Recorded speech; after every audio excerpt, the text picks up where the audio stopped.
MPTC ZPTC ఎన్నికలపై suspense, జిల్లాల పునర్విభజన ఎఫెక్ట్, హేతుబద్ధీకరణ పూర్తయ్యే వరకు ఆగుతారా లేదంటే ఎన్నికలు నిర్వహిస్తారా? ప్రస్తుతం నిర్వహిస్తే ఇప్పుడున్న జిల్లాలు మండలాల ప్రకారమే ఎలక్షన్స్. పునర్విభజన తర్వాత పరిపాలన పరంగా ఇబ్బందులు ఎదురయ్యే అవకాశం. సందిగ్ధంలో రాజకీయ పార్టీల నేతలు, ప్రభుత్వ నిర్ణయం కోసం ఎదురుచూపులు. ఏం లేదు, మున్సిపాలిటీ ఎన్నికలలో కాంగ్రెస్ సాధించే సీట్లను బట్టి, వాళ్ళు గెలిచే అభ్యర్థులను బట్టి ఇప్పుడు ఇప్పుడు ఏదైతే పాత మండలాలు ఉంటాయో పునర్విభజన జరగకముందే, జిల్లాల పునర్విభజన జరగకముందే ఇప్పుడు పాత మండలాల వైజ్గానే ఎంపీటీసీ జెడ్పీటీసీ ఎన్నికలు జరుపుతారు. ఎందుకంటే గతంలో కూడా కేసీఆర్ గారు ఉన్నప్పుడు కూడా ఇట్లనే జరిపిండు. దాంట్లో ఇబ్బంది ఏముండదు.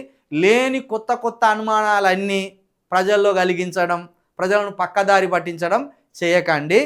6 నెలల వరకు ఆగుతాడే ఎంపీటీసీ జెడ్పీటీసీ ఎన్నికలు పెట్టకుండా? ఇప్పట్లో అయ్యేది అయినా జిల్లాల పునర్విభజన అనేది ఇప్పట్లో అవుతుందా? రిటైర్డ్ జడ్జి తోటి వేసిండు వాళ్ళు కమిటీ.